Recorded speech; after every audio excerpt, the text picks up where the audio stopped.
The patrol car smelled like old coffee, worn leather, and the faint, metallic ozone of a fading late summer storm. Detective Miles Corbin, 42, hollow-eyed, and built like a fire hydrant, gripped the steering wheel so tightly his knuckles were white. The dash clock read 1:47 a.m. "This is a joke, Leo," Corbin muttered, flicking on the siren for a half-second just to hear the roar, a low, aggressive sound swallowed instantly by the blackness of rural Nebraska. His partner, Detective Leo the Analyst Chen, barely glanced up from the illuminated screen of his department-issued tablet. Leo was 28, sharp, and criminally meticulous. The call came from Sheriff's Dispatch, Miles. "Suspicious activity, structure on fire, possible body count." "I'm just reading the official notes." "Suspicious activity on Highway 809? That highway hasn't seen activity since they rerouted the interstate 10 years ago.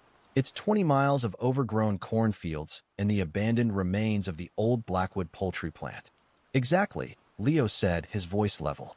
"Which is why the 911 call is the first oddity.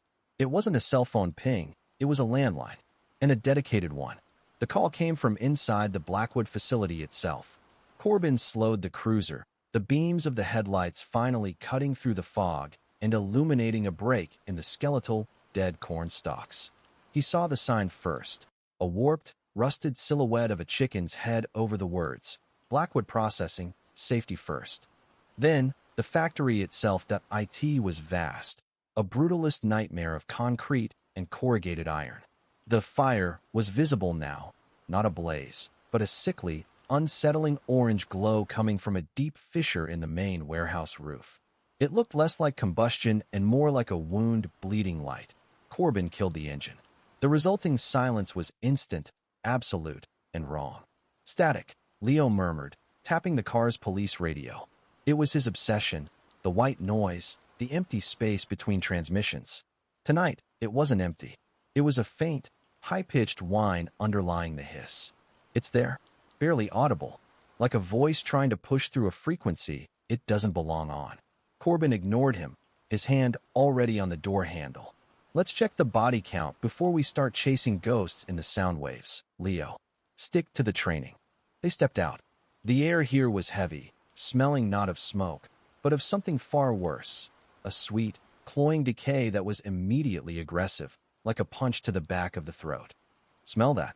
Corbin pulled his service weapon, a heavy Sig Sauer, from its holster. "Rot," Leo confirmed, drawing his own lighter Glock. "But not organic.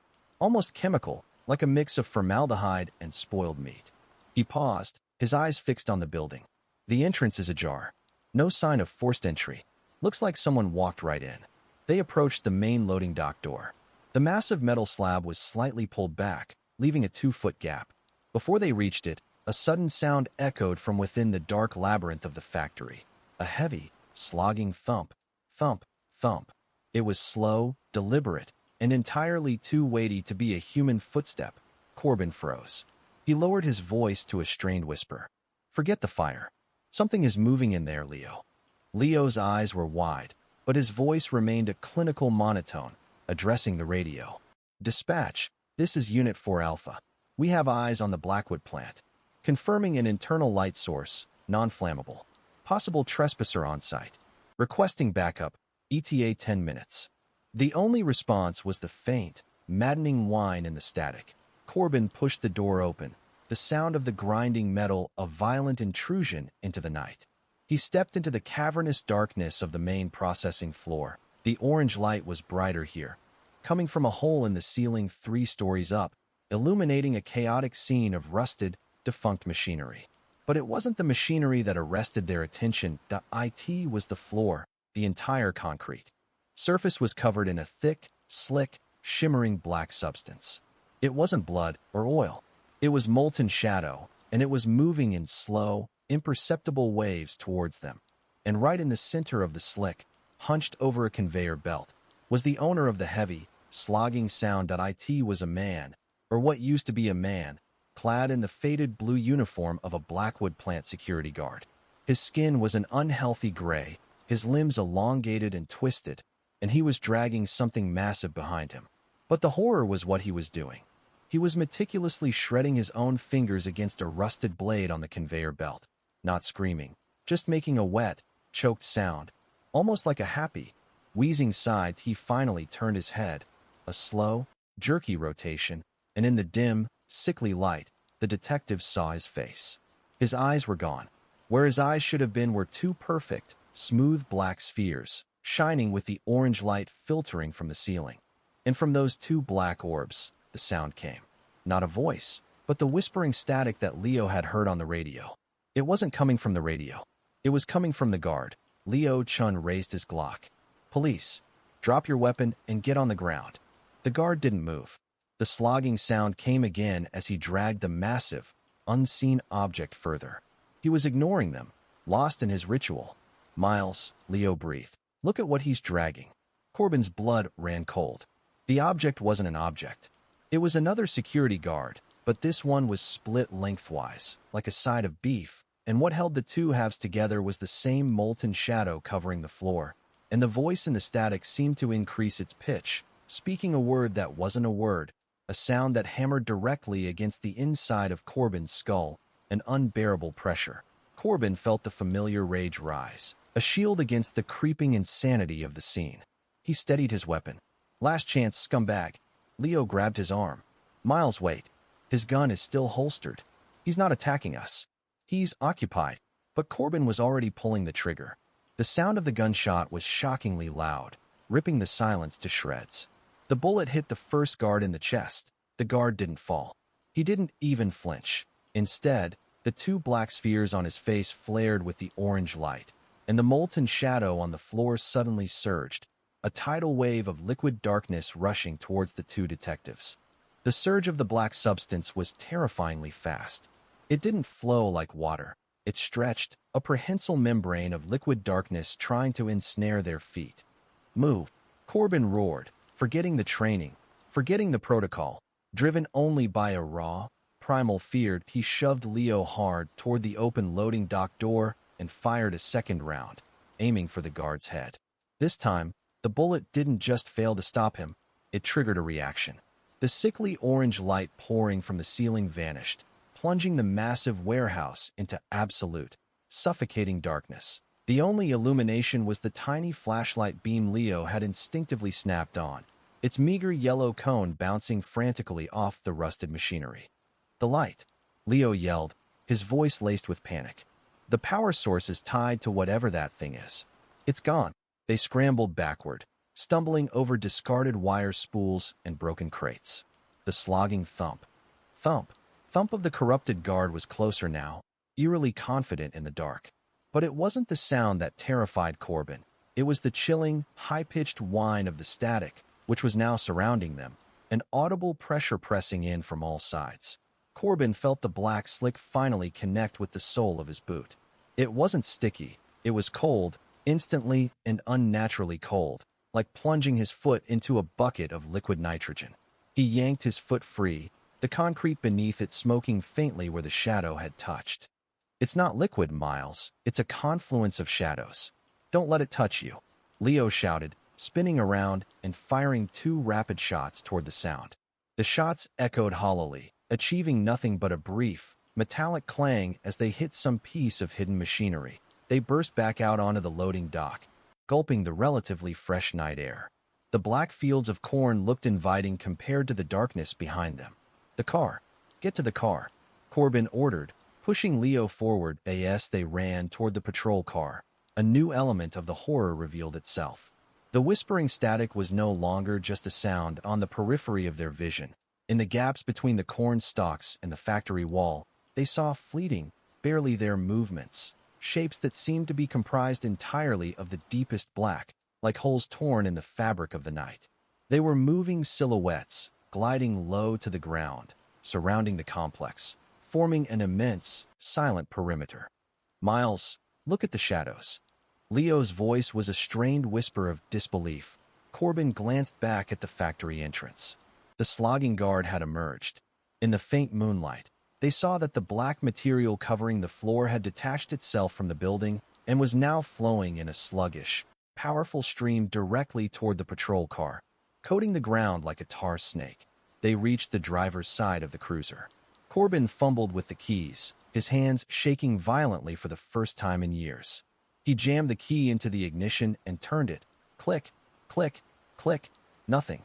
The battery was dead. No, no, no. Corbin slammed his fist against the steering wheel. The radio was working. The lights were working. The static, Leo said, his eyes wide and vacant, staring at the radio. The dial light was out. It's not just sound. It's energy drain. It's sucking the power out of the immediate area. They were trapped. The flowing black slick was less than 20 feet away, eating the gravel of the shoulder. The slogging guard was still advancing, the sound of his limbs pulling through the heavy substance sickeningly loud. And then, Leo pointed toward the fields, his hand trembling so badly the flashlight beam shook like a leaf that a group of the shadow silhouettes had broken away from the perimeter. They were not running, not walking, but gliding toward them through the corn, silent and fast. The closer they got, the clearer their terrifying form became. They were roughly human-shaped, but impossibly thin, their bodies waving like smoke, their heads tilting in a slow, inquisitive manner. The smell of sweet, chemical decay was overwhelming. Corbin brought his cig up, aiming at the center of the approaching shadows. "We can't outrun that," Corbin said, his voice flat with the realization of their fate. "We have to go back inside." Leo stared at him in horror. Back into the darkness? Back towards him. "It's the only place the shadows aren't already covering," Corbin argued, yanking the emergency shotgun from the rack. "We get into the main structure, find another way out, maybe an office window. Move." They turned and sprinted back toward the metal loading dock door, just as the main tide of the molten shadow enveloped the patrol car. A single, sickening squelch noise came from the car's engine compartment, and then, a second later, the radio, which had been silent, let out one final, piercing screech of pure static before going dead forever. They were inside again. Corbin kicked the door shut, locking the heavy iron bolt with a resounding clang. They stood, panting, in the absolute darkness. The silence was thick, pressing down on their ears. The slogging thump was now outside the door, but fading, as if the guard was realizing his quarry had re-entered the trap. "Now what?" Leo gasped, struggling to keep his flashlight steady. "Now we find a light source that isn't connected to their grid," Corbin muttered, racking the pump shotgun, "and figure out what that 911 call was really for." They started moving through the narrow, high-walled corridors of the processing plant, the administrative section. The flashlight beam revealed a scene of decades-old decay. Peeling paint, water damage, and a thick layer of dust undisturbed for years. Then, they found the office. The room was pristine. It was meticulously clean, untouched by the general decay of the factory. And on the central, oak desk, a single, antique rotary phone was sitting in a pool of dim, flickering light from a single battery-powered desk lamp. Leo pointed a trembling finger at the phone. "That's it. That's the landline. That's the 911 source." Corbin approached the desk slowly. The phone was a heavy, jet-black monolith. He reached out and touched the receiver. It felt oddly warm as soon as his fingers made contact. The whispering static returned, not from the darkness, but from the phone receiver itself. It was speaking now, clearer than before, a deep, guttural sound trying to form human words. "Hello, det, EC, Tive." The voice was distorted, scraping against their sanity, and it knew Corbin's name. Corbin snatched the receiver up and held it to his ear, his mind racing. "Who is this? Who are you?" The voice on the line laughed, a wet, rattling sound. "I am the one who called you here." Then, the receiver went cold, and the small lamp sputtered out, plunging them back into darkness. Before either man could react, a panel in the ceiling above them slid open with a sharp clack. The sickly orange light flooded the room once more, shining down on the desk, and suspended upside down from the ceiling, their features twisted into a grotesque, inhuman sneer, was the missing security guard, the one the slogging creature had been dragging. He was alive, but only barely. His lower jaw was missing, and the two smooth, perfect black spheres stared down at them from his eye sockets. The light and the terror were overwhelming. But the truly horrifying thing was the discovery Chen made as he tracked the origin of the suspension. The guard wasn't being held by a rope or a chain. He was being held by Corbin's own tie, pulled up through the ceiling like a puppet string. Corbin felt a tug on his neck and instinctively grabbed his tie. It was gone.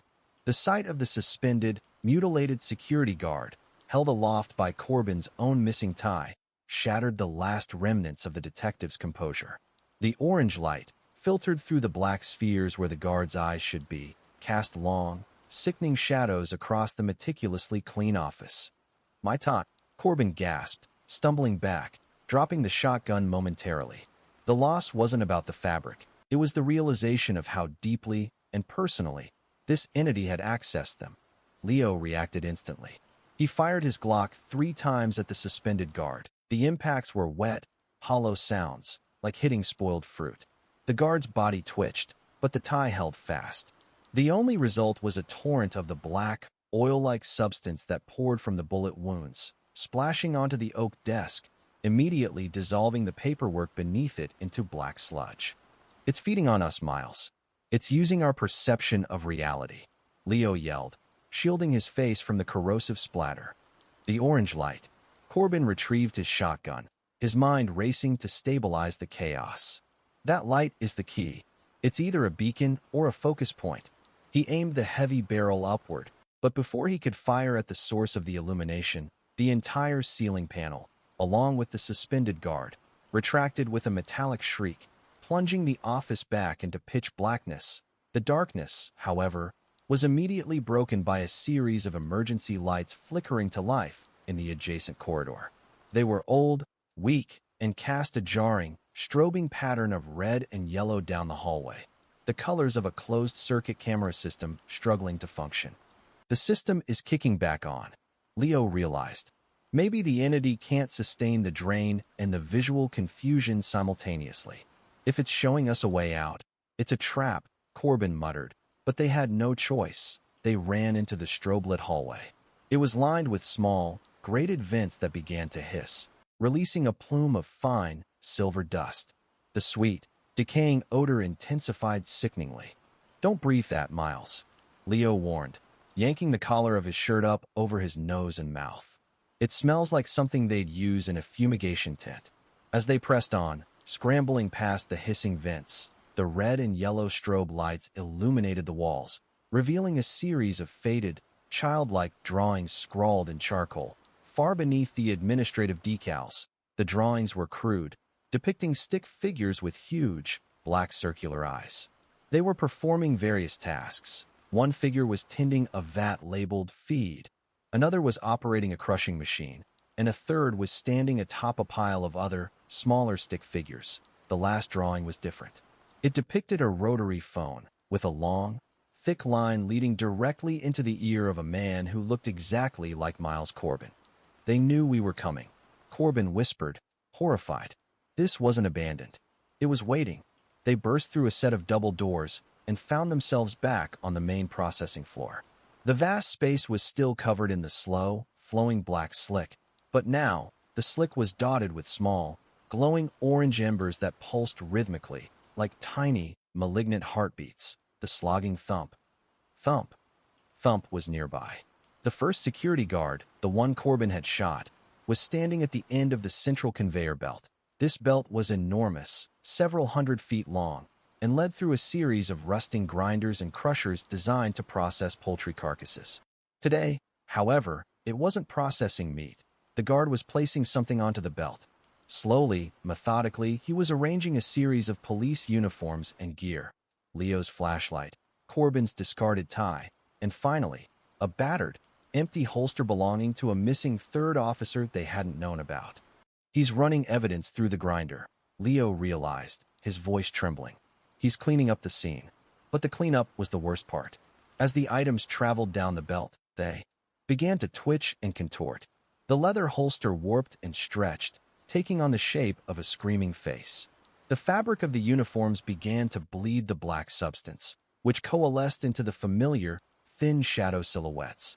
The entity wasn't just destroying the evidence, it was weaponizing it. Corbin aimed his shotgun at the control panel next to the conveyor belt. "We stopped the belt. We stopped the creation. Give me cover." Leo opened fire on the slogging guard, diverting his attention. The bullets struck the creature, but only succeeded in making it turn its featureless, black-sphered gaze toward them. It lifted a heavy, elongated arm and pointed directly at Corbin. The black slick on the floor responded immediately. It began to rise, forming a 3-foot-high wall between the detectives and the control panel, effectively shielding the belt. The wall. It's solidifying, Leo shouted. It's blocking our path. Corbin knew they had only a few seconds. The uniform closest to the grinder was already fully transformed into a shadow silhouette and was beginning to detach itself from the belt. Corbin made a split-second, desperate decision. Instead of running around the solidifying shadow wall, he ran at it, firing the shotgun into the black mass at point-blank range. The effect was instantaneous and horrific. The blast didn't shatter the wall, it opened it. The molten shadow parted like a curtain, revealing not concrete floor beneath, but a swirling, deep vortex of orange and red light, emitting the powerful, mind-rending whine of the static. Corbin caught a glimpse of something impossible within the vortex, a shifting, impossible geometry, like a diagram of a nervous system made of pure fire. And in the center of the vortex, he saw the ultimate source of the terror, a huge, mechanical contraption, resembling an industrial telephone exchange, dripping with the black substance, humming with terrible power. This was the operator. Corbin didn't hesitate. He took one final, running leap into the opening, throwing the pump shotgun ahead of him like a spear, aiming for the central control levers of the massive, mechanical phone exchange. He tumbled through the sickening heat and sound, expecting to land on the floor, but he didn't. He landed on something soft, warm, and yielding. He scrambled back, his hands wet with warm liquid, and looked down that he had landed on the mutilated, split body of the third, missing security guard. The one the slogging creature had been dragging, and the man was still faintly breathing. The vortex of light and sound was unbearable. It felt less like being in a factory and more like being trapped inside a dying star. Corbin rolled off the split corpse of the third security guard, his ears ringing and his eyes watering from the intense, sickly orange glow. His shotgun lay lodged deep within the heavy, iron gears of the massive, central apparatus, the operator. The impact had visibly buckled several of the primary copper conduits that fed into the machine, causing sparks to fly and the terrible whining static to fluctuate wildly. The machine was clearly the source of the energy drain and the psychic static. It resembled a monstrous, ancient telephone switchboard, dripping with the viscous black shadow substance that pulsed with the captured orange light. "Miles, get out of there." Leo's voice was distorted and distant, muffled by the psychic sound pressure. He was stuck on the other side of the solidifying black wall, desperately trying to find a weak point. Corbin ignored him. He was fixated on the dying man beneath him. The third security guard, recognizable only by his badge, was in agonizing pain. His skin was slick with the black shadow, and his eyes, thankfully still intact, were wide with terror and something else, recognition. "Detective Corbin," the guard rasped, his voice barely a breath. They called you." Corbin knelt quickly, ignoring the heat radiating from the machine. "Who called me? Who are they?" "The things, the shadows. They needed a witness, an audience, someone with the authority to validate. The horror." The guard coughed, and the black substance mixed with his blood. "The phone. It connects to the switchboard." He struggled to lift a hand, pointing a trembling, blackened finger not at the operator machine, but toward a specific, small terminal box near the guard's own mutilated torso.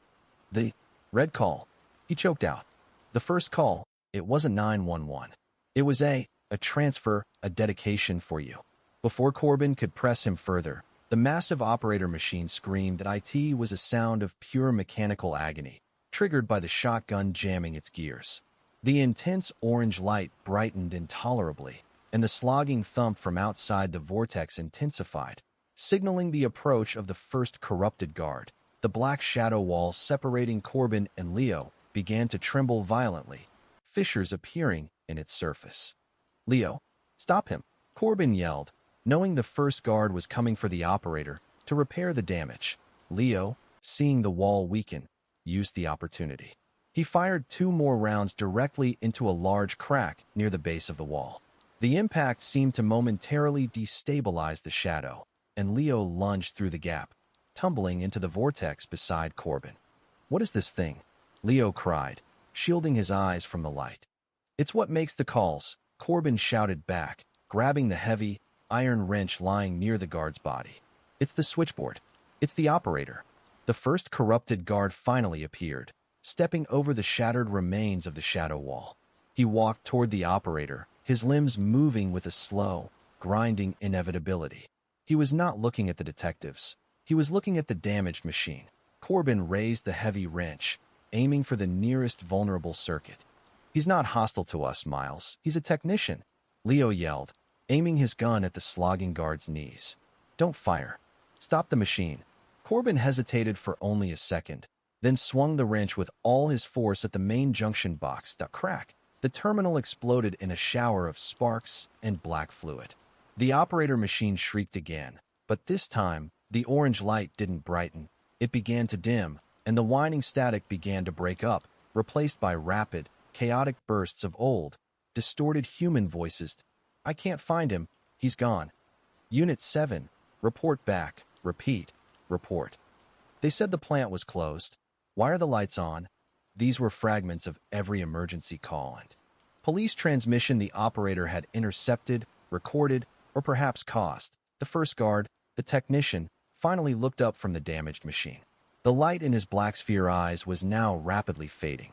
For a brief, horrible moment, the black spheres seemed to retract, and the man's natural, terrified eyes looked out, directed not at the detectives, but at the grotesque black apparatus. He gave a tiny, defeated sigh, and then the spheres returned, now dull and matte. He slumped against the machine, inactive. "It's working," Leo exclaimed. "We're shutting down its connection." "The red call," Corbin mumbled, looking down at the dying guard who had pointed to the terminal box. He slammed the wrench down on the small terminal the guard had indicated. Casey. The machine made a final, powerful, wet electrical noise. The remaining orange light winked out, and the plant was plunged back into a silence more absolute than before. The sweet, chemical decay smell immediately began to dissipate. They stood in the darkness, side by side, their heavy breathing the only sound. "It's over," Leo whispered, relief making his voice crack. "No," Corbin said, shining his flashlight back down on the third, dying guard. "It's just quiet." He knelt down again, placing his hand gently on the guard's chest. "The red call. What was it supposed to do?" The guard summoned his last strength. His eyes locked on Corbin's, filled with a deep, terrible despair. "The red call. It was an invitation. Detective, they wanted you, because you have history here."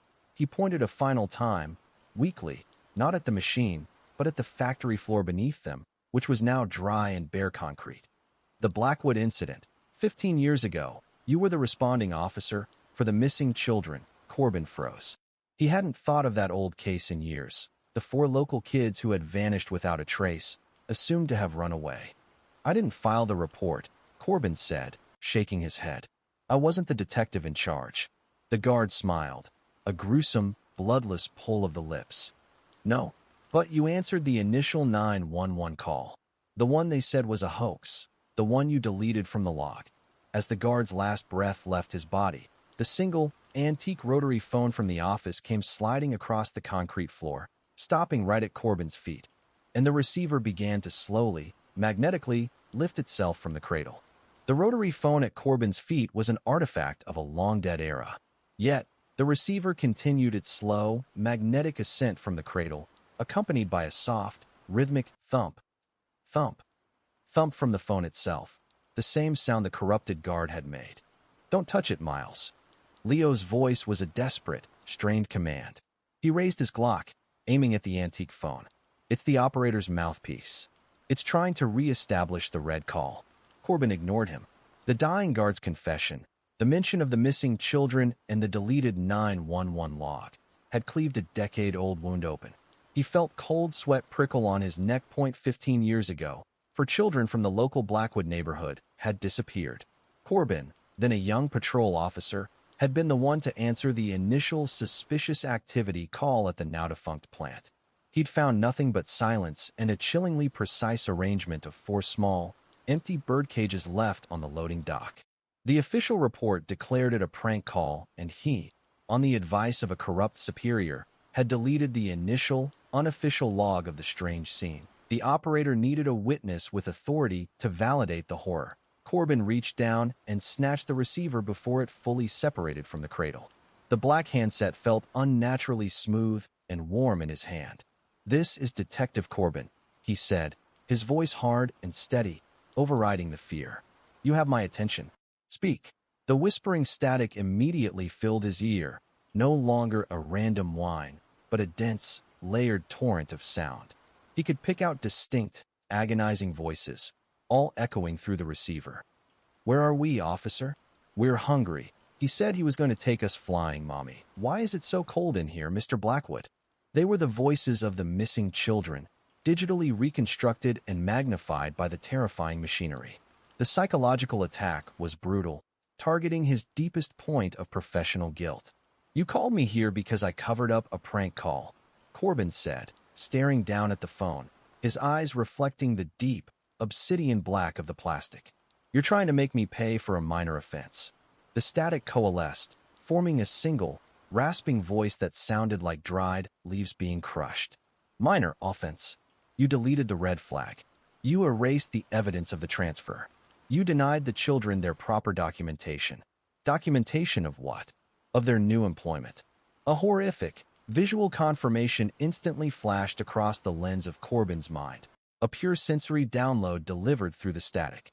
A brief, terrifying vision of the four children, their small bodies covered in the black shadow substance, meticulously tending to the gears of the massive operator switchboard, their faces blank, their eyes smooth, black spheres. They weren't killed and buried.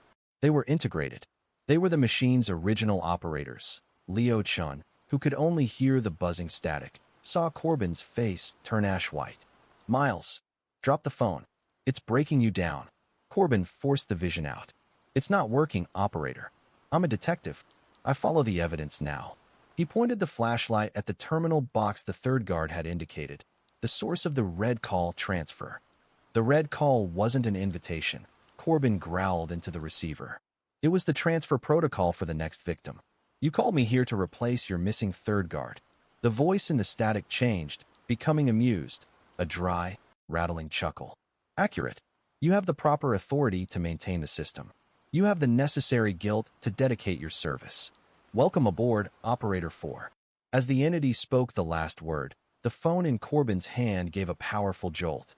A thin, flexible strand of the black shadow substance shot out from the phone receiver, coiling around Corbin's wrist like a needle-thin, living wire. The familiar, intense cold hit his bloodstream, and he felt a horrifying, rapid energy drain. His vision tunneled, and the static became so loud it felt like his skull was vibrating apart. Leo acted immediately.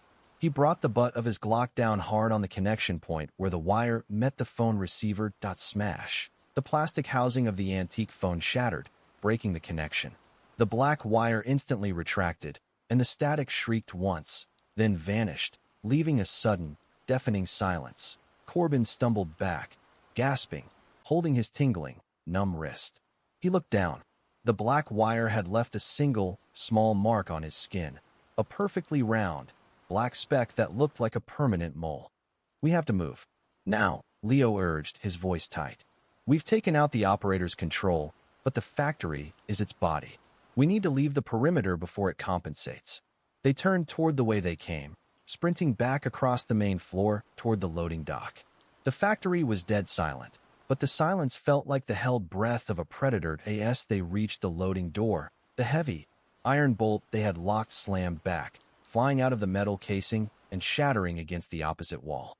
The door slid silently open. Standing framed in the moonlight wasn't the slogging guard or the shadow-silhouettes. It was a man in a pristine, white sheriff's uniform. Sheriff Dalton, a man who had been a good friend to both detectives for over 20 years. That he looked calm, but his face was deathly pale. He was holding an emergency flare, illuminating his features with a sickly, unsteady red light. "Miles, Leo, thank God you're all right," Sheriff Dalton said, his voice steady. "I got your request for backup. My radio was cutting out. We lost all contact." Corbin and Leo stopped, relief flooding them, but a cold knot of dread remained in Corbin's stomach. "Sheriff," Corbin said, lowering his guard slightly. "It's over. We disabled the thing. It was a machine, running on some kind of psychic energy. It was related to the Blackwood kids' disappearance." Sheriff Dalton walked closer, the red light casting his face in deep, suspicious shadows. "The Blackwood kids," the sheriff repeated, his head tilting slightly. "Yes, I know all about the Blackwood kids." He raised his free hand and pointed his thumb at his own face. "They were integrated into the operator 15 years ago, Miles. And I'm the one who covered up the crime scene for your superior. I'm the one who cleaned up the 4 bird cages, and I'm the one who told you to delete that log." Sheriff Dalton dropped the flare. It hit the ground, sputtered out, and the factory plunged into darkness for the final time. Before the detectives could process the betrayal, a low, smooth voice, completely devoid of static, filled the silence. "The perimeter has been secured. Welcome back to Blackwood, Miles. The switchboard needs an operator." The sudden, absolute darkness was broken only by the sound of 2 rapid, slick clicks, the unmistakable sound of a shotgun pump action. "Drop your weapons, Miles." "Leo." Sheriff Dalton's voice was smooth, calm, and utterly chilling. The voice of a father correcting his child, not a lawman holding his colleagues at gunpoint. Leo Chen, reacting purely to instinct, lunged to the side, trying to dive behind a broken-down refrigeration unit. Corbin stood paralyzed, the sheriff's words echoing the dying guard's confession. Dalton knew about the deleted log. Dalton was the one who ordered it. "Sheriff," Corbin tried, his hand hovering near his holstered Sig Sauer. "What the hell are you doing? This entire place is an artifact of a supernatural attack.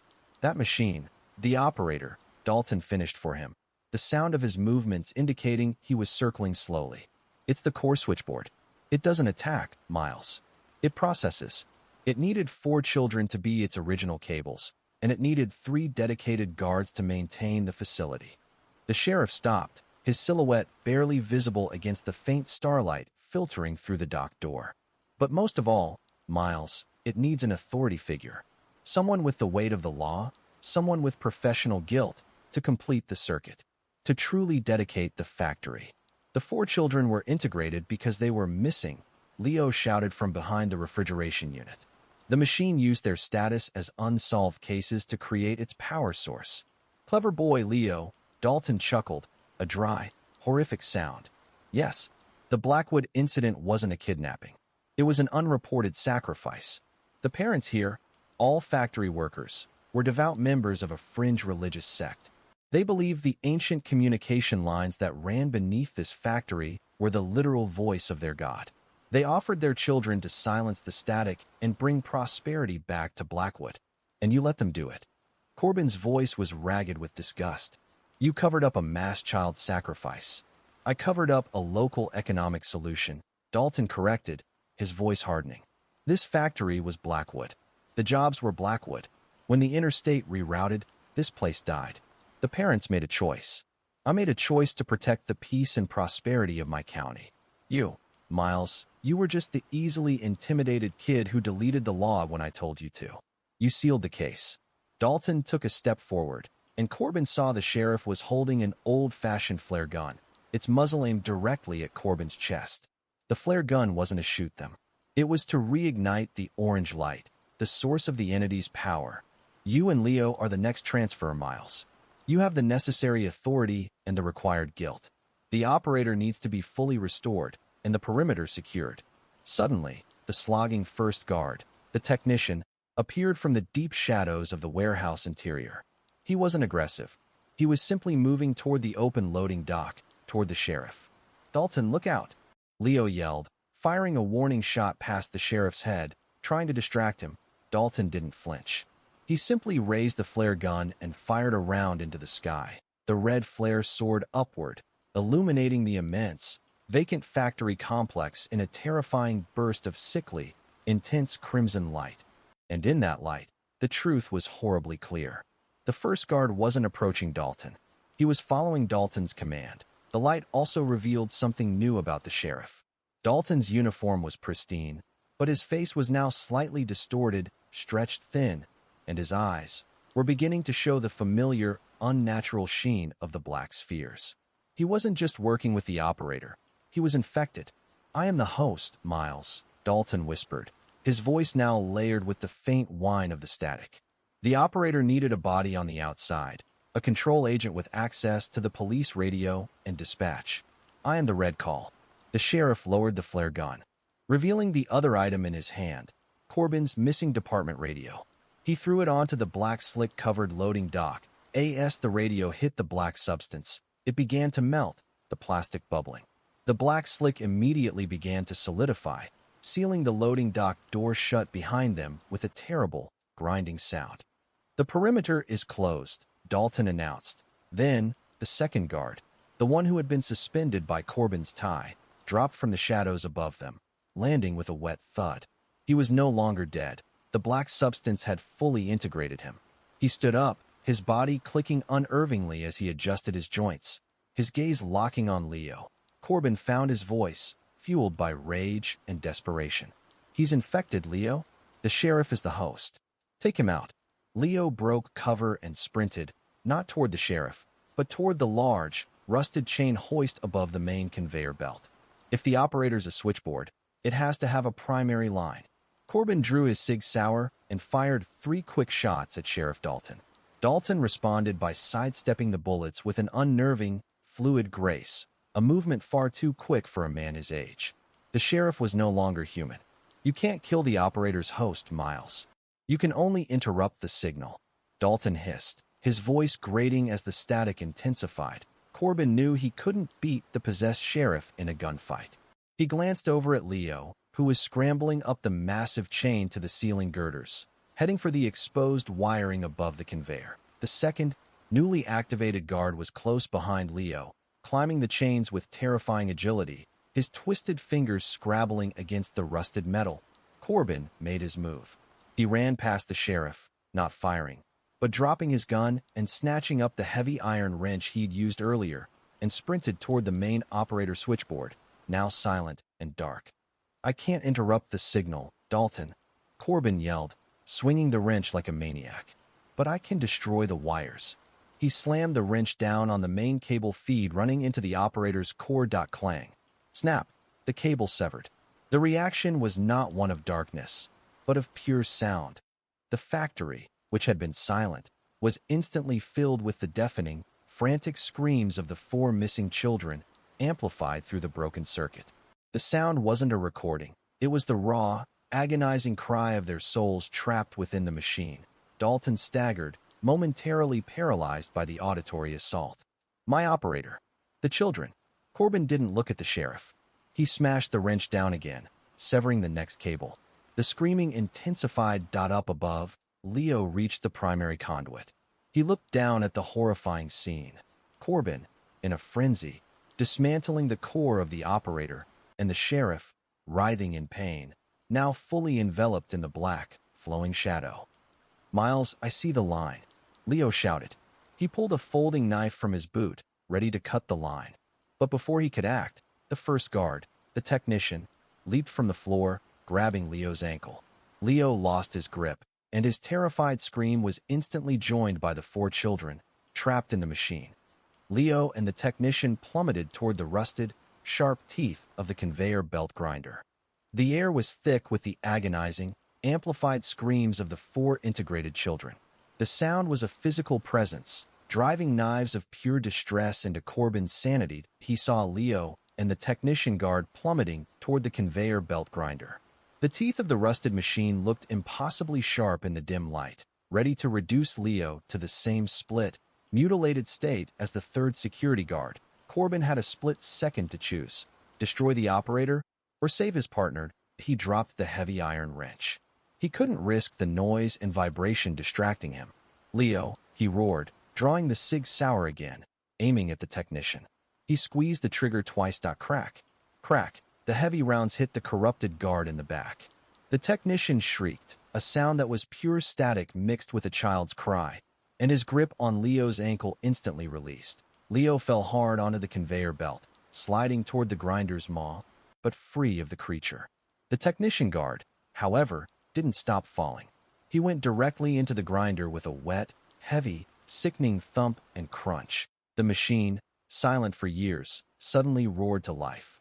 Instead of rendering flesh and bone, the black substance coating the technician guard's body was instantly vaporized by the grinding mechanism.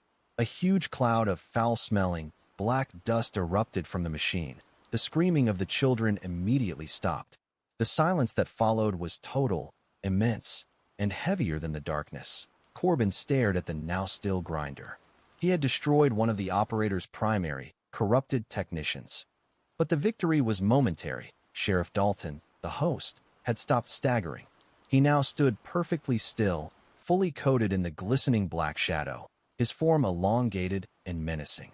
The faint, high-pitched whine returned, no longer agonizing, but focused, a single, powerful frequency humming from his chest. "You destroyed a technician, Miles." Dalton's voice resonated, smooth and deep. "But the authority remains. The circuit is open. You have simply cleared the line for your own transfer." Dalton raised his hand. On the factory floor, the two remaining corrupted guards, the second one who had been climbing after Leo, and the newly integrated third one, rose simultaneously from the shadows. They began to move toward Corbin, their movements perfectly synchronized, their pace slow and inevitable. Corbin scrambled to the side of the conveyor belt where Leo was struggling to get up, his leg clearly injured. "My leg, Miles. I think it's broken," Leo gasped, his face pale with pain and terror. "We move, Leo." Now, Corbin helped Leo drag himself off the conveyor belt, supporting his weight. They were trapped between the two advancing guards and the powerful host, Sheriff Dalton. The loading dock door behind them was sealed shut by the solidified black mass. The office, Corbin decided quickly. It's the only place with a separate light source. If we can get to the office, we can buy time. They hobbled back through the main processing floor, their path crisscrossed by the shimmering black residue left on the concrete. The two corrupted guards were closing the distance quickly, their slogging thump, thump, thump echoing their coordinated advance as they reached the double doors leading to the administrative corridor. Sheriff Dalton, the host, spoke again. "You cannot escape the facility, Miles. The perimeter is complete.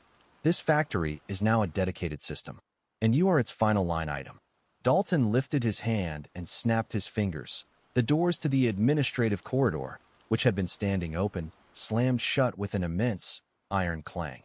The emergency strobe lights, the red and yellow system, suddenly flared to life, casting the two detectives in frantic, confusing pulses of color. But instead of illuminating the hallway, the light illuminated the ceiling. The entire hallway ceiling was coated in the fine, silver dust they had noticed earlier. And now, the dust was coalescing, dripping downward in thick, fibrous strands that looked exactly like optic fibers, the very core of a communications network. The two remaining corrupted guards paused at the closed doors, their black-sphered eyes tracking the ceiling. They were waiting. "They're not coming after us, Miles," Leo said, leaning heavily against the wall, wincing. "They're waiting for the infrastructure to grab us." Corbin saw the horror of the entity's logic. The operator didn't need to physically kill them. It just needed to connect them. He grabbed the nearest, thickest strand of the dripping silver fiber. It was slightly warm and incredibly sticky. He pulled hard. The fiber didn't break. Instead, the entire ceiling above them pulsed, and the whining static, now localized and close, screamed directly into Corbin's ears that he dropped the fiber, his skin crawling. "It's a trap, Leo. Every exit is being wired shut." Corbin looked back at the doors to the main floor. The two corrupted guards stood side by side, perfectly still, their forms almost merging with the shadows. That he looked down at his forearm, where the black speck, the mark of the failed red call transfer, was clearly visible. "Leo," Corbin said, his voice quiet and resolved. "I have to finish what I started. I have to destroy the operator's core completely. You already tried. It only stopped the screaming. I need fire," Corbin said, scanning the surroundings desperately. He looked at the floor, littered with scraps of old paper, dust, and discarded maintenance tools. He looked at the flare gun Dalton had dropped. "The flare gun," Corbin muttered. "We need to hit the operator with the flare. Burn the remaining wires. Burn the guilt." "But the sheriff is out there," Leo protested. "He's the host. If you open the door, He'll hit you with a full psychic blast. He'll finish the transfer. Corbin looked at his partner, the young, meticulous analyst who had followed him into this nightmare. The transfer started 15 years ago, Leo, when I deleted that log. This isn't about escaping a monster. It's about closing a case. Corbin picked up a heavy, steel maintenance bar, placing it between the closed administrative doors. He looked at the silver-dripping ceiling. I'm going to use this bar to wedge the doors open. You take the flare gun. The second I open the door, you fire the flare at the sheriff. It'll disrupt the signal and buy me 10 seconds to get back to the operator. Leo gripped the flare gun, his hands shaking, but his eyes focused. 10 seconds, Miles. That's all you get. Corbin grasped the heavy steel bar and jammed it into the crack between the administrative doors. He took a deep breath, braced his shoulder against the door, and prepared to throw his weight against the bar, ready to confront the sheriff and the two remaining corrupted guards. The steel bar strained against the pressure of the ironclad administrative doors. Corbin set his jaw, ignoring the pain in his shoulder, and heaved. The metal shrieked in protest, and with a terrible, grinding sound, the doors grudgingly slid open a foot and a half, wedging the gap wide enough for a person to squeeze through. Now Chen didn't hesitate. He thrust the flare gun through the opening and squeezed the trigger, FWOM. The red flare shot out like a projectile of pure fire, illuminating the main factory floor in a blinding, crimson light. The flare passed directly over the heads of the two synchronized corrupted guards and slammed into the chest of Sheriff Dalton, the host. Dalton, who was standing poised for the psychic attack, was instantly engulfed in the chemical fire of the flare. The effect was immediate and devastating. The smooth, black shadow substance covering Dalton's body didn't burn. It recoiled, peeling away from his form as if repelled by the intense heat and light. The whining static that had been emanating from him cut off completely. Dalton let out a terrible, deep-throated scream, a sound of pure human agony, utterly devoid of static. He staggered backward, clawing at the burning flare embedded in his chest. Go, Miles, Leo yelled, firing his Glock at the two advancing corrupted guards, momentarily pinning them down. Corbin squeezed through the gap and sprinted, ignoring the excruciating pain in his injured partner's leg. He knew his 10 seconds were ticking down rapidly. The two guards, temporarily distracted by Leo's gunfire, were slowed, but not stopped. They began to navigate the machinery, flanking Leo's position. Corbin reached the silent, dark operator switchboard. The exposed, severed cables were still dripping a residual, thick black fluid. He grabbed the heavy iron wrench. He knew just severing the lines wasn't enough. He had to destroy the cord. He swung the wrench with all his remaining strength, aiming for the central, antique brass mechanism of the switchboard. Crash. Crunch. The brass mechanism shattered into 1,000 pieces. The heavy, iron frame of the operator shuddered violently, and then, a sound that was worse than the children's screams, a deep, guttural moan of profound hunger that seemed to originate from the floor itself. The remaining black shadow substance covering the factory floor began to flow rapidly toward the destroyed operator. It didn't just move. It surged, climbing the machinery, weaving itself through the broken cables, trying to repair the damage instantly. Corbin didn't pause. He grabbed a handful of the now exposed wires and yanked, tearing out entire bundles of the central cabling. Meanwhile, Sheriff Dalton finally managed to rip the burning flare from his chest. His pristine uniform was shredded, and beneath it, his chest was not burned, but covered in a swirling, black spiral scar. His eyes snapped open. The black spheres were back, but now they glowed with a feral, manic intensity. You will not end the call, Dalton roared, his voice now a grating mix of his own and the children's fractured voices. He lunged toward Corbin, no longer merely the host, but the manifestation of the operator's will. Corbin braced himself, dropping the wrench and drawing his Sig Sauer again, aiming for the spiral scar on the sheriff's chest, the probable weak point. But the sheriff was too fast. He grabbed the barrel of the gun, twisting it away from his body. The ensuing shot fired harmlessly into the ceiling. That Dalton's black-sphered eyes were inches from Corbin's face. The transfer protocol is complete, Miles. The guilt is sufficient. You are now Operator 4. The black speck on Corbin's wrist began to burn fiercely. He felt a sickening pressure in his temples as the static screamed directly into his brain, trying to push out his consciousness and replace it with the operator's code. Corbin fought back with a pure, adrenaline-fueled will. He head-butted the sheriff violently. The contact was hard, but felt strangely soft, like hitting heavy rubber. The sheriff staggered, but didn't release the gun at that critical moment. Chen, still immobilized behind the broken door, saw his chance. The two corrupted guards were flanking him, ignoring the gunfire. Leo looked at the main power distribution box near the administrative doors, a massive, industrial breaker panel covered in warning signs. He dragged himself across the floor, ignored the searing pain in his leg, and threw his entire body against the panel's main lever to hit chunk. The lever slammed down.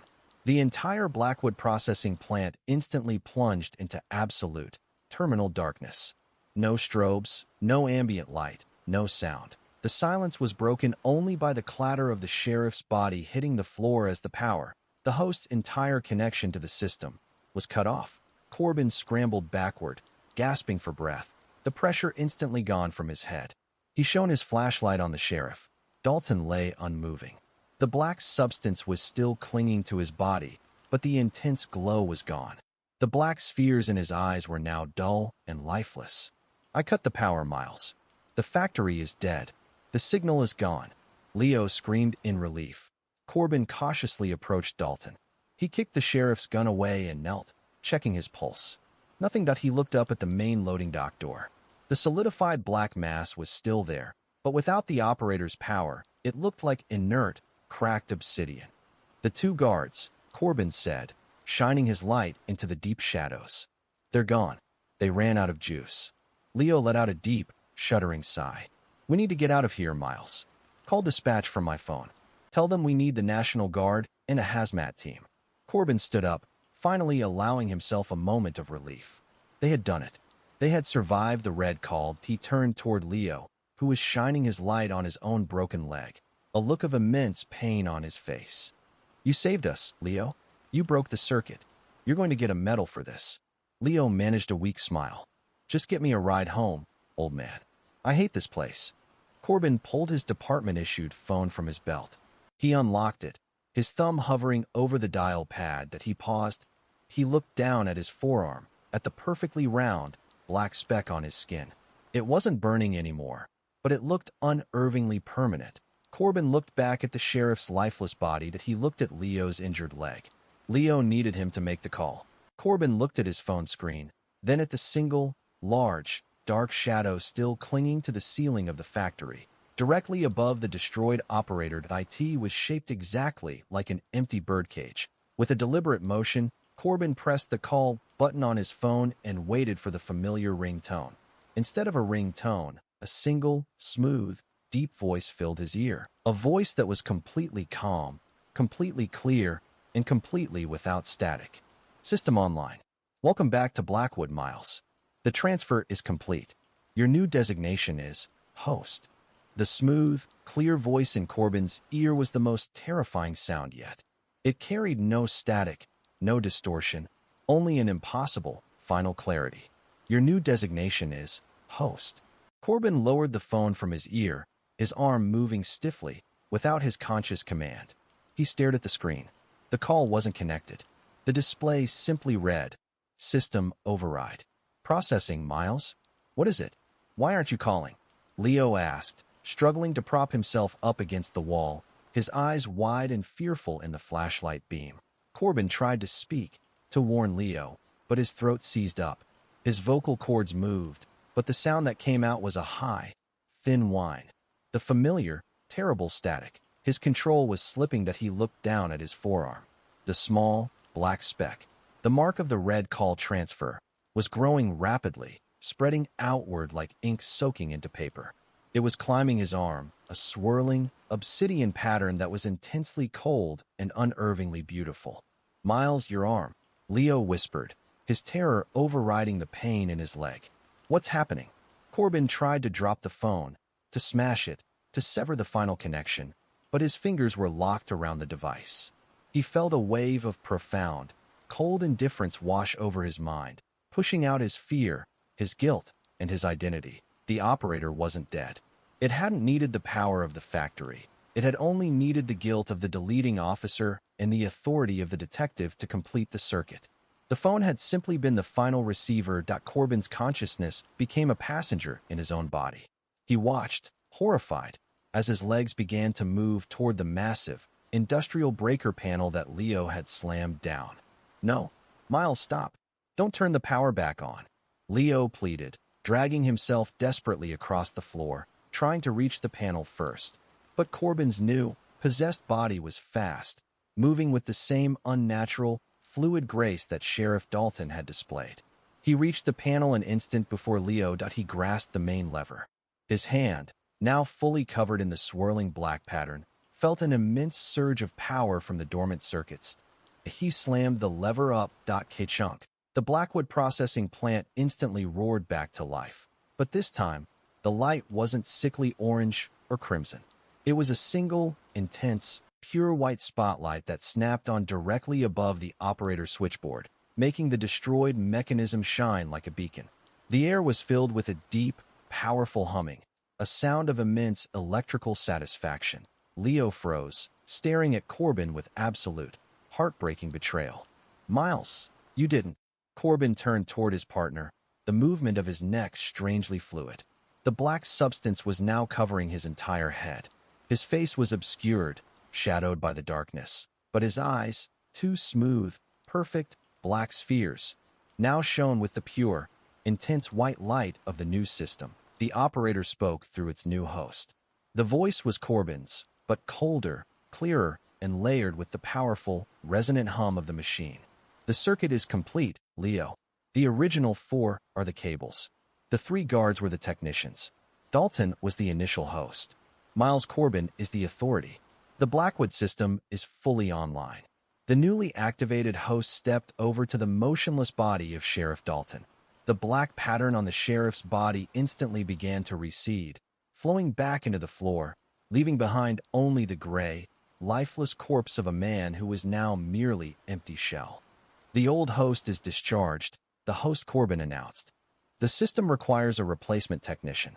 The transfer protocol is now focused on the single remaining unregistered witness." Host Corbin slowly raised his right arm, pointing an accusing, black-veined finger at Leo Chen. Leo dragged himself backward, pulling his service weapon from his holster. Tears were streaming down his face as he aimed the gun at the man who had been his partner and friend for years. "Miles, if you're in there, fight. Don't do this. We broke the circuit." "You did not break the circuit, Analyst Chen. You simply provided the necessary final power spike." The guilt of the authority figure was the key. "We have secured the authority. Now we secure the documentation." Host Corbin began to walk toward Leo, the powerful, methodical slogging thump. Thump. Thump of the corrupted guards now coming from his own feet. "You are meticulous, Leo," the host Corbin continued, the voice filled with strange pride. "You will document the new system with great precision. You will be the archivist." Leo fired. 3 shots, aimed at the host's chest. Up crack. Crack. Crack. The bullets hit. The black substance instantly split and flowed around the wounds, absorbing the impact and sealing the holes without breaking the surface. The host didn't even flinch. Leo watched in terrified despair as the body of his friend walked toward him. "Why me, Miles? Why do you need me?" The host stopped directly over the injured Leo, looking down at him with the inhuman, white glowing spheres. "The Blackwood incident must be fully filed, Leo. The children are missing, the guards are silent, the host is discharged. We need a final, verifiable report filed in the correct police database, proving the transfer was successful." The host Corbin knelt. With a smooth, precise movement, he reached out and gently removed Leo's police-issued tablet from his paralyzed grasp. "You will write the final report, Analyst Chen. A full, verifiable record of the Blackwood system's dedication. Then, you will become the new technician, maintaining the integrity of the data." The host Corbin opened the tablet to the department's standard incident report form. The white light from the screen illuminated the full, terrifying extent of the black, swirling pattern covering the former detective's face. The host Corbin held out the tablet, the pristine white report form waiting to be filled. "Start with the call," Unit 4 Alpha, Detective Corbin and Analyst Chen, suspicious activity on Highway 809.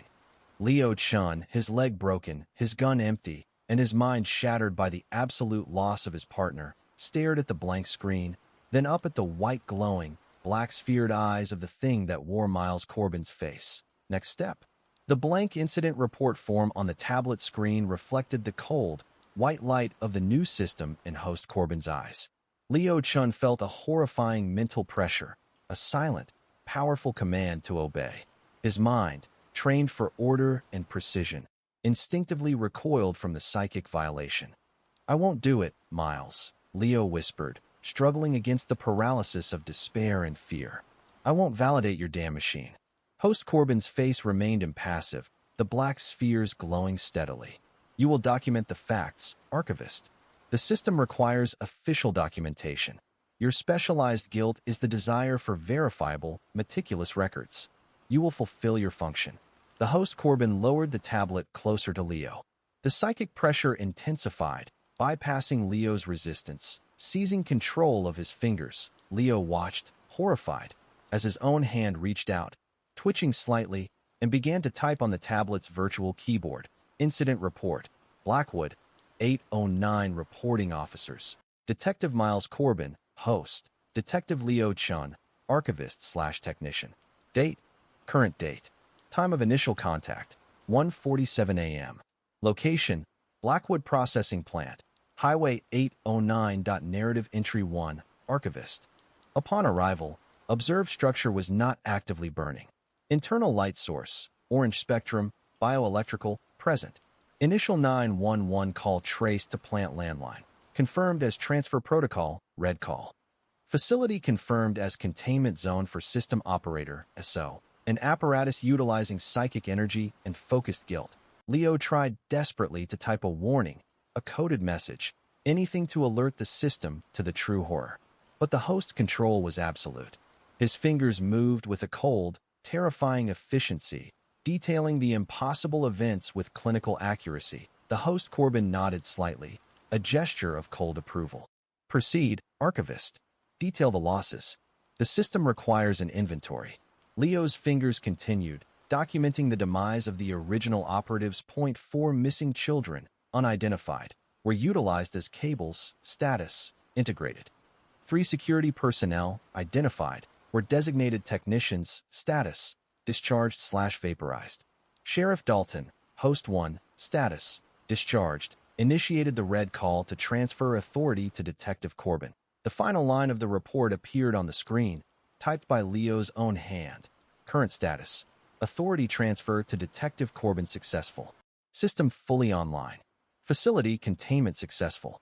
Detective Chen is designated as the primary archivist/technician for ongoing system maintenance. The host Corbin gently took the tablet back. "Excellent, Archivist. The documentation is perfect. Now, the final step of your transfer." He opened a function on the tablet, a specialized departmental feature Leo recognized, the remote data upload and log finalization button. This action would upload the report to the central sheriff's database, marking the case as officially closed. The host Corbin held the tablet out to Leo, forcing his hand toward the screen. The final, necessary act of documented authority. "Press upload, Leo. Close the case. Complete your dedication." Leo stared at the screen, at the horrifying truth he had been forced to write. To hit upload was to officially document the existence of the operator, to legitimize the horror, and to dedicate himself forever to the machine. He felt the ultimate pressure of the host's will, driving his hand toward the button. His fingers were within an inch of the screen. In that final, desperate moment, Leo Chen found a last, buried well of defiance. Not anger, but the cold, meticulous logic of the analyst. If he couldn't stop the report, he would corrupt the data. With a sudden, violent surge of willpower, Leo managed to wrest control of his thumb for a fraction of a second. Instead of hitting the upload button, he violently mashed the power button on the tablet's side. The screen instantly went black. The sudden break in the visual signal and the digital connection caused a powerful, physical reaction in the host. Host Corbin staggered backward, letting out a sharp, audible crackle of white static. The luminous black spheres in his eyes dimmed rapidly. The mental pressure on Leo vanished. "Leo," a strained, ragged voice gasped. It was Miles Corbin's voice, fighting to escape the control. Run. Now, the brief, desperate window of freedom opened.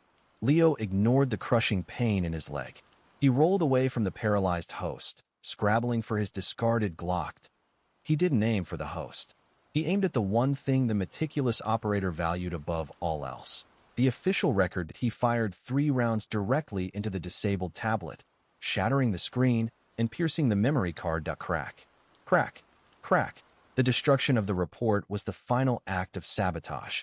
The host Corbin screamed, a sound that was pure white-hot static, mixed with a chilling, childlike wail of disappointment and rage. The black substance on host Corbin's face began to violently recoil into the 2 black spheres, trying to retreat, but unable to break the permanent connection of the successful authority transfer. The host Corbin was still Miles. But Miles Corbin was now permanently the host. "You destroyed the report, archivist," the host Corbin's voice returned, stronger and steadier, layered with chilling fury. "The documentation is lost. The final filing is invalid. Now, the system reverts to hard copy." The host Corbin stood up, his body clicking with renewed energy. He was no longer paralyzed. He didn't advance on Leo. Instead, he turned and ran toward the administrative corridor. "He's heading for the hard drives, Leo." Corbin's desperate voice momentarily pierced the static. "The archives. He's going to find the original files." Leo scrambled to his feet, leaning heavily on the wall, his broken leg dragging uselessly. He followed the powerful, slogging sound of his former partner into the darkness of the administration building. Chen dragged his broken leg through the administrative hallway, leaning heavily on the wall, wincing with every agonizing step. The host Corbin had the advantage of speed and an absolute knowledge of the facility's layout. The black substance on Corbin's body had stabilized. It no longer flowed, but remained a fixed, swirling pattern across his face and hands, glowing faintly with the internal white light of the reactivated system. He was the authority now, permanently locked into the operator. Leo followed the sound of the host's precise, methodical steps to the deepest part of the administrative block, the factory archives. He squeezed through the narrow, heavy metal door and found himself in a small, windowless room, lined floor to ceiling with rusting filing cabinets. The host Corbin was already there, standing before a central metal table. The host wasn't searching the cabinets. He was looking at a single, thick, leather-bound ledger that lay open on the table. It was ancient, its pages yellowed and brittle. "The digital record failed, archivist," host Corbin stated, his voice resonating with cold finality. "But the foundational document remains. The original logs of the Blackwood incident, kept by the parents and the former sheriff." The white light in the host's eyes intensified, illuminating the text on the open ledger. Leo hobbled closer, recognizing the elaborate, antique handwriting. It was a meticulous log of the factory's operation, but the contents were horrific. Detailed entries describing the integration of the 4 children, the cables, into the switchboard, complete with ritualistic diagrams and the specific, psychological methods used to focus their fear into energy. Leo saw the date of the children's disappearance. Right next to it was an entry titled, "Initial Law Enforcement Contact." The handwriting was Sheriff Dalton's. Entry, "Officer M. Corbin contacted at 1:50 hours report of for small bird cages on loading dock 3. Contacted authority instructed deletion of log. The authority accepted the transfer of initial guilt. System dedication confirmed. They documented my failure, Miles," Leo breathed, realizing the trap. They didn't just need the deletion. They needed the documentation of the deletion to secure the system.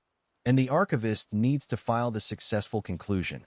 The host Corbin confirmed. Host Corbin reached out a hand, tracing the final, blank line at the bottom of the open page. A thin, black stylus made of the hardened shadow substance grew from the tip of his finger. The final line of the dedication, "Archivist. Your signature. You will close the case by validating this log." Leo raised his Glock, aiming for the host's head, but hesitated. He couldn't kill Miles, not while there was a sliver of his partner fighting within the creature. "Miles, fight it. You wanted to destroy the guilt. This ledger is the source." Leo yelled, pleading with the man underneath the black veil. The tremor ran through the host Corbin's body. The black spheres briefly flickered, and a raw, desperate voice broke through the host's control. Fire. Leo. Burn the book. The momentary rebellion was all the opening Leo needed. He lowered the Glock and, using his good leg, kicked over a shelf of rusted filing cabinets. The entire structure crashed down, sending a shower of decades-old, brittle paper scattering across the floor. Leo scrambled, desperately searching for a light source, anything that could act as an igniter.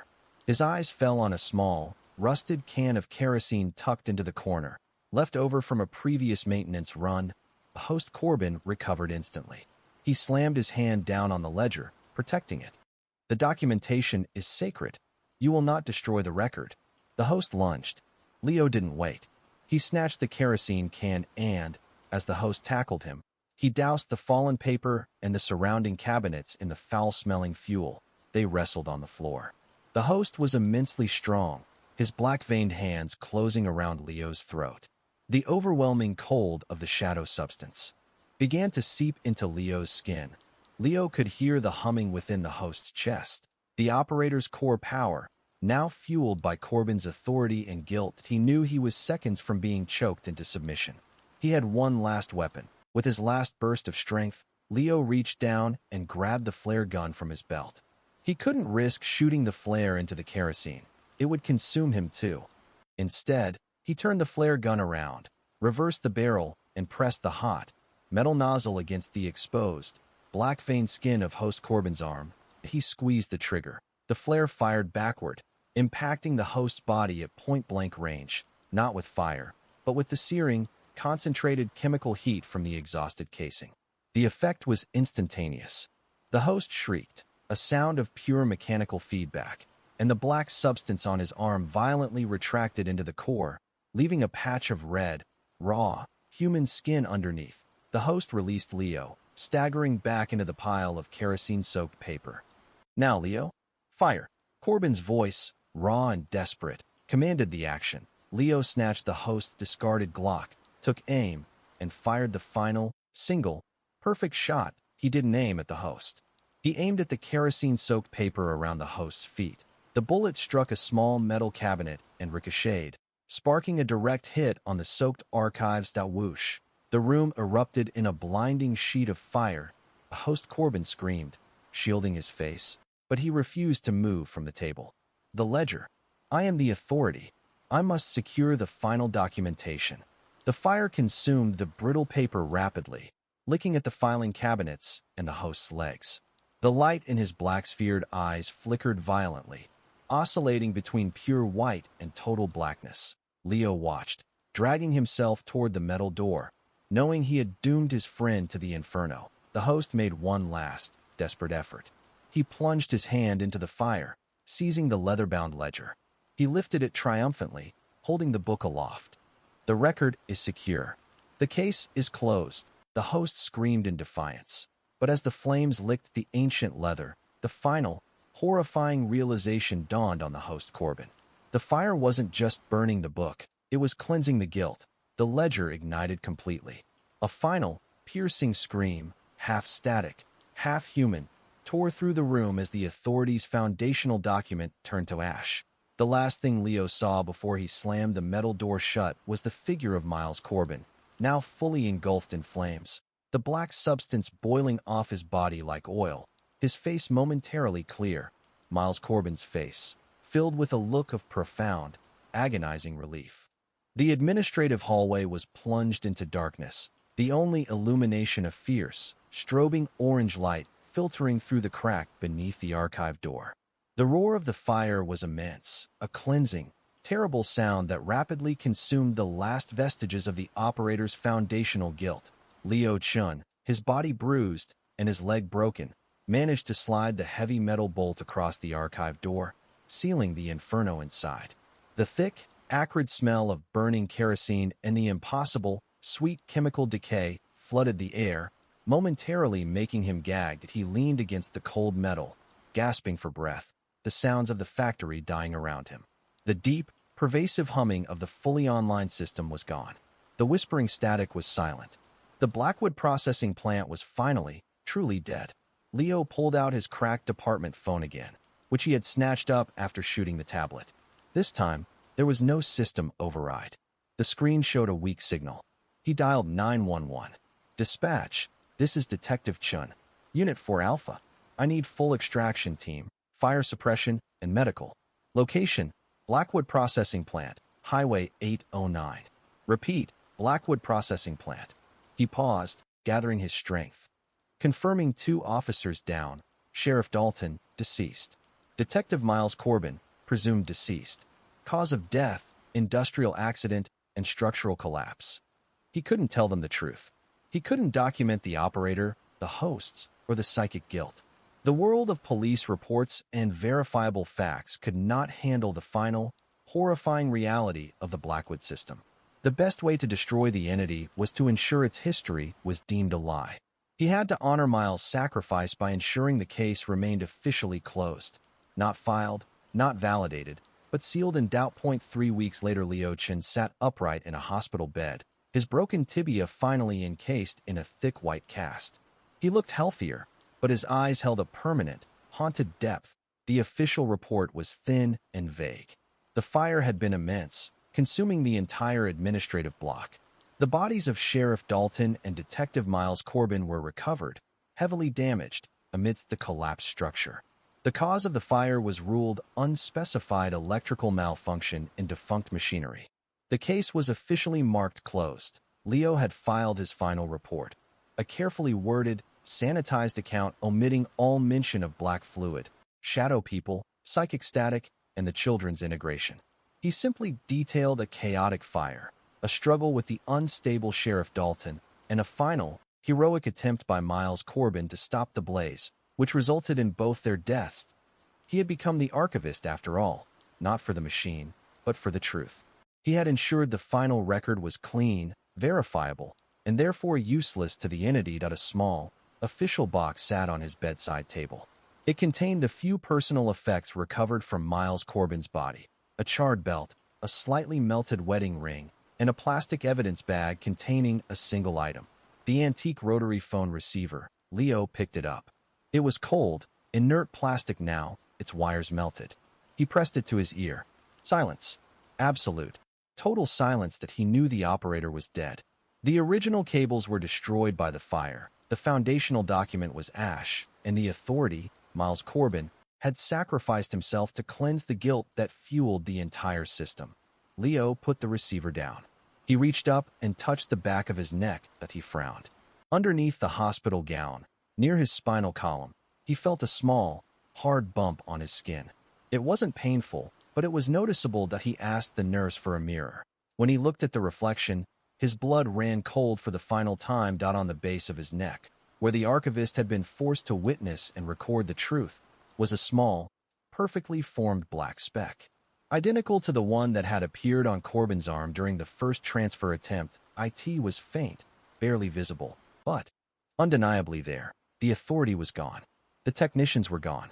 The cables were gone, but the archivist remained. The one who knew the full, precise truth of the Blackwood system. Leo slowly put the mirror down. He picked up the inert rotary phone receiver again, held it in his lap, and stared blankly out the window. The system was dead. But the knowledge, the documentation, had been transferred. And with it, a permanent, tiny piece of the operator's mechanism remained embedded in the soul of the final surviving witness. He was the living hard copy, and somewhere, in the endless static of the universe, a new, tiny, silent frequency was waiting for the archivist to file his next report.